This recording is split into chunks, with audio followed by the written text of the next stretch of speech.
അങ്ങനെ ആദ്യത്തെ ദിവസത്തെ ഓട്ടപ്പാച്ചിലിനൊടുവിൽ പിള്ളേർ പറഞ്ഞു അവരിനി ഈ ഷോപ്പിംഗ് പരിപാടിക്കില്ല എന്ന് പറഞ്ഞ് ഞാനും പൃഥ്വിയും കൂടെ മാത്രമായിട്ടാണ് നമ്മൾ എടുത്ത ഉടുപ്പുകളൊക്കെ ഒന്ന് അത് ഓൾട്ടർ ചെയ്തതൊക്കെ വാങ്ങിക്കാൻ വേണ്ടിയിട്ടും ബാക്കിയുള്ള കാര്യങ്ങളൊക്കെ വാങ്ങിക്കാൻ വേണ്ടി വന്ന കേട്ടോ. ഞങ്ങളുടെ ഓട്ടപ്പാച്ചിലിനൊടുവിൽ ഞങ്ങൾ രാത്രിയിൽ കേരളത്തിൽ വരികയുണ്ടായി. അവിടെ അടിപൊളി ഫുഡാണേ ഉള്ളത്. അതിനുശേഷം ഓടി പിടിച്ചു പോകുന്ന മറ്റെങ്ങോട്ടുമല്ല, നാട്ടിലേക്ക് തിരിച്ചു വരാനായിട്ടുള്ള പുറപ്പാടിലാണ്. നാട്ടിലേക്ക് വരാനായിട്ട് നമ്മൾ ബസ് കയറാൻ പോവാണേ.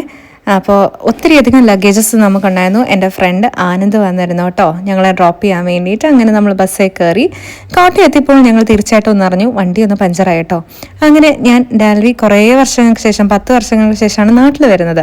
അപ്പം അവനെ ഇറക്കി ഇങ്ങനെ ഓരോന്നൊക്കെ കാണിച്ചുകൊണ്ടിരിക്കുവാണേ. പിന്നെ 2 വർഷത്തിന് ശേഷം കൊച്ചുമക്കളെ കാണുന്ന ഡാഡിക്കും മമ്മിക്കും ഭയങ്കര സ്നേഹപ്രകടനമൊക്കെയാണ് ഈ നടന്നുകൊണ്ടിരിക്കുന്നത് കേട്ടോ.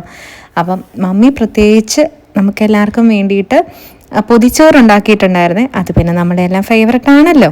അപ്പം അത് തുറക്കുക, കഴിക്കുക. ഡാൽവിച്ച് അങ്ങനെ ഇങ്ങനത്തെ ഊണിൻ്റെ ഒന്നും അങ്ങനെ ഈ വാഴയിലൊന്നും പൊതിഞ്ഞ് അവിടെ കിട്ടാറില്ലാത്തതുകൊണ്ട് അവൻ ഇതെല്ലാം വെച്ചിട്ടൊരു കൗതുകമായിരുന്നേ. പൊതിച്ചോറൊക്കെ വീഡിയോസിലും ഫോട്ടോയിലും ഒക്കെ പറഞ്ഞു കണ്ടിട്ടുണ്ട്. അതെ, ഇതിൻ്റെ കൊതിച്ചാണ് ഈ വരുന്നത്. ഫ്രിറ്റി ഇങ്ങനത്തെ നാടൻ ഭക്ഷണങ്ങളെല്ലാം ഭയങ്കരമായിട്ട് കൊതിച്ചിരുന്ന് നാട്ടിൽ വന്നെല്ലാം കഴിക്കണം എന്നൊക്കെ പറഞ്ഞിരിക്കുമായിരുന്നേ. അങ്ങനെ നമ്മൾ അടിപൊളിയായിട്ട് നമ്മുടെ പൊതിച്ചോറൊക്കെ കഴിച്ചു കഴിഞ്ഞു കേട്ടോ. അതിനുശേഷം അടുത്ത ദിവസം നമുക്ക് നിൽക്കാൻ സമയമില്ലായിരുന്നല്ലോ.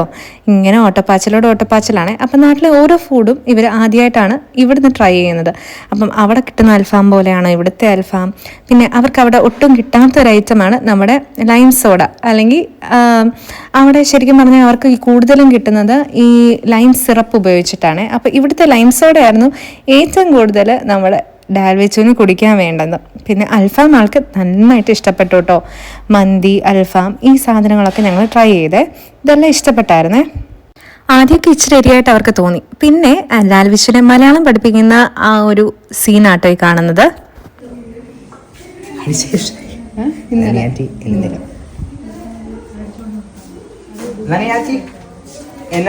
ഞാൻ പിടിച്ചു 3 മീൻ. പിന്നീട് കല്യാണത്തിനുള്ള ബാക്കിയുള്ള പരിപാടികളുടെ ഒക്കെ തുടക്കത്തിന് മുന്നോടിയെ മെഹന്തിയൊക്കെ ഇട്ടു കേട്ടോ. ബാക്കി വിശേഷങ്ങൾ അടുത്ത വീഡിയോ കാണാവേ.